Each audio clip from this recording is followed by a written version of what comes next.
Akhlak dalam rumah tangga, untuk menumbuhkan akhlak ini tidak cukup hanya sekedar berakhlaklah wahai anakku, berakhlaklah wahai istriku, berakhlaklah wahai suamiku, nggak bisa.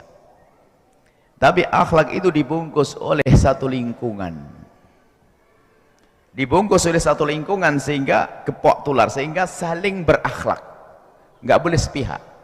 Yang satu berakhlak, yang satu tidak, nggak bisa bertahan lama. Anda berakhlak baik sama teman tapi kurang ajar terus, sampai kapan Anda bertahan? Nggak bisa. Jadi membentuk lingkungan yang berakhlak, itulah akhlak sejati. Maka kami mulai dari rumah. Bagaimana kita menjadikan rumah kita? Jadikan rumah Anda rumah cinta. Ini. Jadikan rumah Anda rumah cinta. Tolong ini rumah Anda serius. Dari situlah akan tumbuh anak-anak. Kita ingin anak Anda tumbuh di rumah Anda dengan pikiran sehat, jasad sehat, hati sehat, mental sehat. Jangan sampai ada anak tumbuh dalam rumah tangga, dalam keluarga, mentalnya rusak. Karena setiap hari lihat bapaknya marah-marah sama ibunya. Setiap saat ibunya mencaci ayahnya. Setiap saat lihat ada orang marah-marah dan ngangkat suara. Tolong wahai keluarga yang mulia-mulia, sadari ini. Jika Anda termasuk golongan ini, tobat, selesai. Kita ingin berbenah, kita bukan main-main ngaji di sini. Kita ingin membuat rumah indah. Pastikan rumah Anda tidak ada yang ngangkat suara. Karena Anda akan ditiru oleh anak-anak Anda. Tidak ada yang marah-marah, selama tinggal marah-marah, ngapain marah? Istriku melakukan kesalahan begini, apakah dengan marah-marah akan terselesaikan? Dia marah duluan, apakah marah dengan marah jadi sejuk? Nggak ada alasan. Ada setiap hari kerjaannya marah tok. Oh, kalau nggak marah bukan dia lagi. Cuman anaknya banyak, 12. Ini repot manusia begitu. Bodohnya luar biasa. Rebutnya nggak habis-habis, anaknya juga nggak habis-habis. Tidak boleh rumah tangga Anda harus indah, wahai wanita yang solehah. Jaga lesanmu, jaga akhlakmu. Jangan dikit-dikit marah sama suami, suami juga ngapain marah-marah sama istri. Ini akan menjadi contoh bagi seorang anak. Seorang anak yang melihat ayahnya tiba-tiba marah-marah ke ibunya, apalagi ditambahi caci maki, apa yang ada di hati seorang anak? Bisa jadi sang anak ke bawah sang ayah lalu membenci ibunya dan merendahkan ibunya, yang dicaci dan diolok oleh ayahnya. Yang memang mungkin ibunya memang punya kejelekan dari sisi itu, tapi telah dibongkar di depan sang anak, anak tidak menghormati sang ibu. Terus kapan anak bisa menjadi anak yang berbakti pada ibundanya karena sudah diracuni oleh sang ayah? Atau ayahnya memang orang yang berlebihan dalam marahnya, ngawur asal marah, diam-diam sang anak benci kepada sang ayah, dendam kepada sang ayah, sehingga kapan bisa berbakti pada ayahnya itu sang anak? Banyak orang laki-laki ini gayanya, wah biarpun ustadz pun terpeleset ada. Di rumah bukan diciptakan keindahan. Ada ustadz ditakuti sama anaknya. Yang ditakuti sama anaknya namanya monster alias hantu, genderuwo. Orang kok ditakuti sama anak, bangga lagi ditakuti sama anak Anda. Bukan. Anda dicintai oleh anak Anda, itu baru seorang ayah yang baik. Anda dicintai oleh anak Anda, wahai ibu, baru seorang wanita yang solehah, yang baik. Bukan ditakuti oleh seorang anak. Jika di rumah Anda ada seorang anak atau beberapa anak, kalau ngomong sama ayahnya saja main dorong, kamu aja yang ngomong, kamu aja yang ngomong, kamu aja, berarti ayahnya monster. Kalau Anda merasa monster, berubah sekarang, beli baut senyum agar di rumahmu senyum terus. Harus ada perubahan, hidup harus berubah. Kelemahan kita ini, kita tidak pernah berpikir kalau rumah kita ternyata adalah madrasah ula, sekolah pertama bagi anak-anak kita. Selama tinggal kekerasan, caci maki, olok-olokan dan seterusnya nggak berlaku dalam rumah. Ya, rumah baginda Nabi SAW. Nabi mensuri teladan baginda Nabi. Suri teladan kita baginda Nabi, yang baginda Nabi bersabda, khairukum khairukum li ahlihi wa ana khairukum li ahli. Sebaik-baik kalian adalah orang yang baik kepada keluarganya, dan aku adalah orang yang paling baik di dalam keluargaku. Nabi menciptakan suasana mesra dan indah.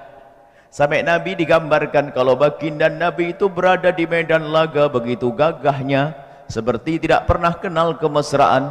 Tapi kalau sudah sampai di rumah Nabi begitu mesra dan indah, seperti tidak pernah kenal peperangan. Ini ustadz pulang ke rumah gayanya kayak ustadz terus. Assalamualaikum. Gimana kabar baik? Mana? Dah ustadz apaan gombal tuh sudah nggak usah. Nabi tidak ngajari begitu ya ustadz.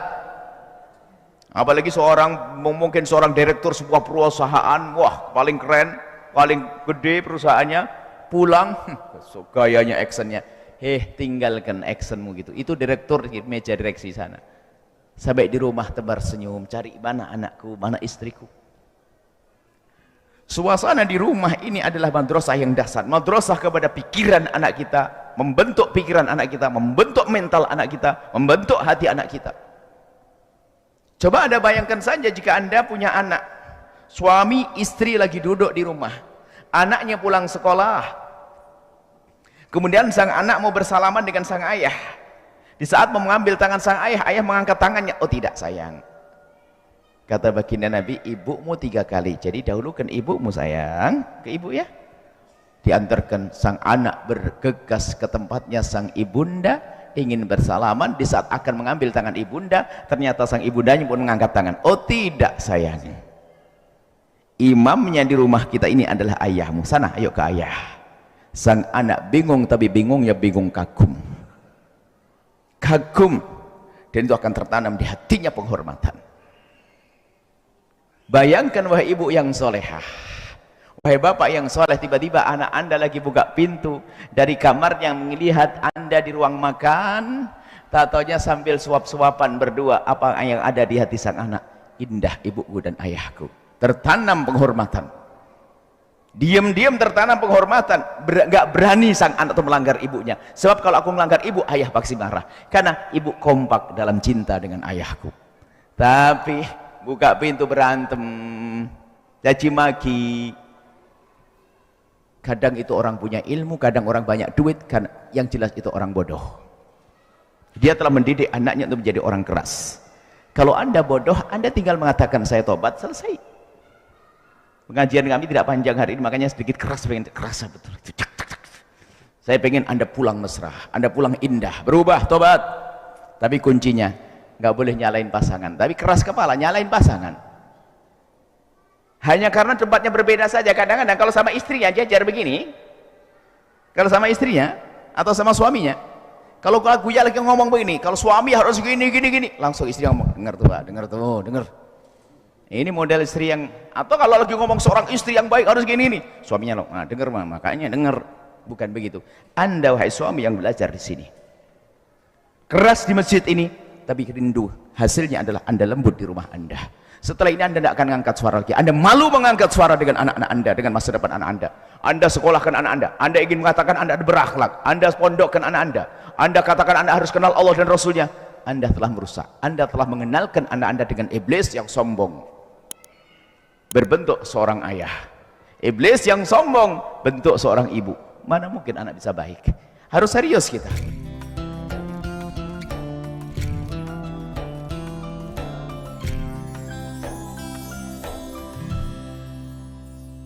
Sahabat Al-Bahjah TV, setelah menyaksikan video ini, jangan lupa bersolawat kepada baginda Nabi Muhammad. Shollu ala Nabi Muhammad. Allahumma sholli alaihi wa ala alihi wa sahbihi.